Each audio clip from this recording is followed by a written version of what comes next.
नमस्कार, मैं हूं पंकज यादव और आप देख रहे हैं हेल्पी पॉडकास्ट।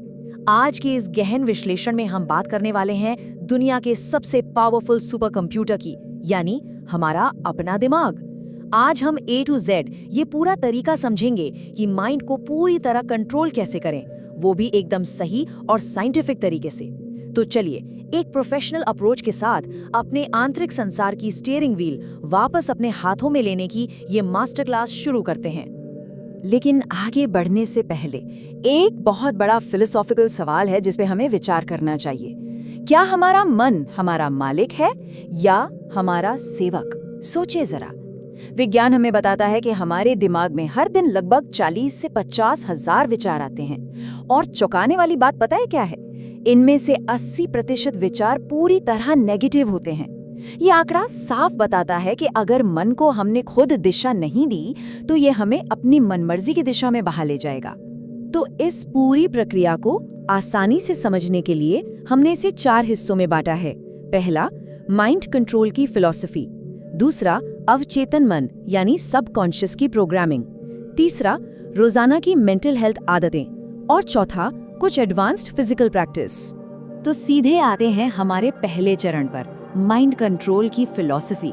ये एक ऐसा प्राचीन ज्ञान है जो आज की भागदौड़ वाली जिंदगी में फोकस बनाए रखने के लिए सबसे ज्यादा जरूरी है। स्वामी विवेकानंद जी ने बहुत ही पावरफुल बात कही थी। उन्होंने कहा था कि एकाग्रता यानी कंसंट्रेशन ही सारे ज्ञान का सार है। इसके बिना कुछ भी हासिल नहीं किया जा सकता। असल में एक इंसान और जानवर के बीच सबसे बड़ा फर्क ही यही फोकस है। जब हम अपने फोकस को ट्रेन कर लेते हैं ना, तो समझ लीजिए कि कुदरत के सबसे गहरे राज खोलने वाली चाबी हमारे हाथ लग गई है। भगवान बुद्ध के कुछ बेहद प्रैक्टिकल तरीके आज भी उतने ही असरदार हैं। जब दिमाग में विचारों का तूफान चल रहा हो तो चुपचाप बैठने के बजाय अपनी बॉडी को मूव करना चाहिए, क्योंकि थका हुआ शरीर शांत दिमाग की पहली शर्त है। दूसरा, अपने रोज के इनपुट्स बदलिए। दिमाग कोई कचरे का डिब्बा नहीं है जहां कुछ भी डाल दिया जाए। जो विचार भारी लग रहे हों उन्हें तुरंत एक कागज पर लिख डालिए। इसके अलावा दिमाग को भटकने से रोकने के लिए उसे एक क्लियर टारगेट देना और सांसों पर ध्यान लगाकर खुद को वर्तमान में लाना बहुत फायदेमंद है। बुद्ध का सबसे सुंदर संदेश यही है कि हमें विचारों से लड़ना नहीं है, बस उन्हें आसमान में गुजरते बादलों की तरह चुपचाप देखना है। अब बढ़ते हैं दूसरे चरण की तरफ, अवचेतन मन यानी हमारे सबकॉन्शियस माइंड की प्रोग्रामिंग। अपने विचारों के बहाव को खुद दिशा देना सीखना। ध्यान दीजिएगा, यहाँ हम 2 तरह के विचारों की तुलना कर सकते हैं। एक तरफ होते हैं स्ट्रक्चर्ड यानी नियंत्रित विचार जो किसी लक्ष्य पर फोकस होते हैं, और सबसे बड़ी बात, ये मन को शांति और समस्या का समाधान देते हैं। दूसरी तरफ होते हैं अनस्ट्रक्चर्ड विचार जो बस भटकते रहते हैं, रिएक्टिव होते हैं और अंत में सिर्फ एंग्जाइटी और असुरक्षा पैदा करते हैं। तो अगर जिंदगी की कमान सच में अपने हाथ में चाहिए तो हमें इन स्ट्रक्चर्ड विचारों को एक्टिवली चुनना होगा। और यहीं पर वो सबसे क्रूशियल पॉइंट आता है जिसे हमेशा याद रखना है।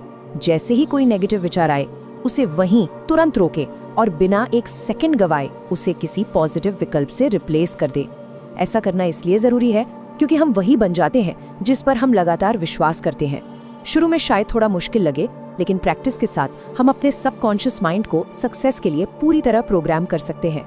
वैसे आगे बढ़ने से पहले मैं याद दिला दूं, अगर आपको ये जानकारी काम की लग रही है तो हमारे YouTube चैनल हेल्पी पॉडकास्ट को सब्सक्राइब जरूर कर लें, ताकि ऐसी ही मोटिवेशनल और डीप नॉलेज आपको मिलती रहे।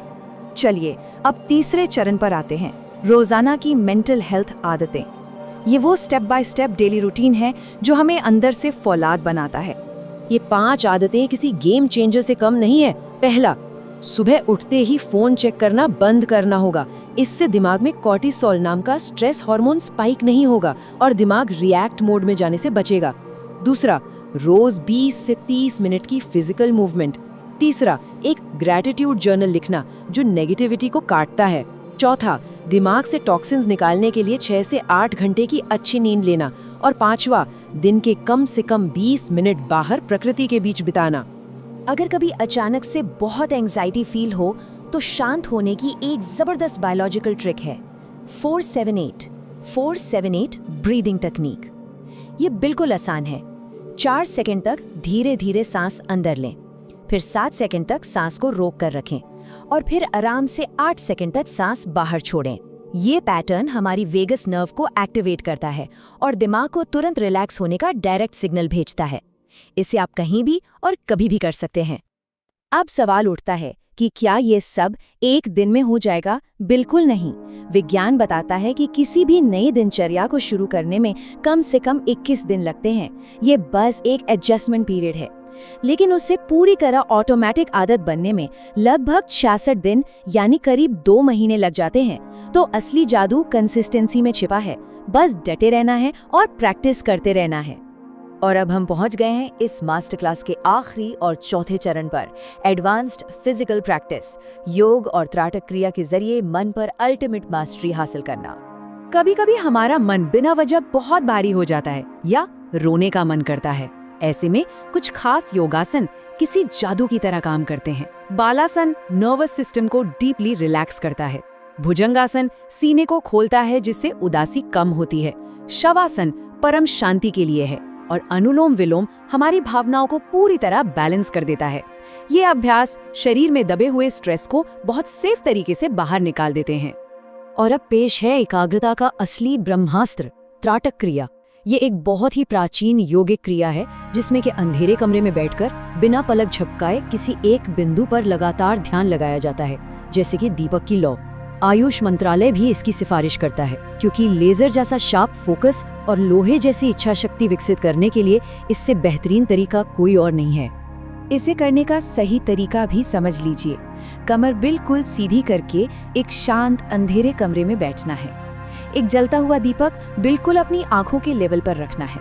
फिर बिना पलक झपकाए लगातार उस लौ को देखना है। शुरू में आंखों से पानी आ सकता है, कोई बात नहीं, तब आंखें बंद कर लें और उस लौ को अपने दिमाग के अंदर मन की आंखों से देखने की कोशिश करें।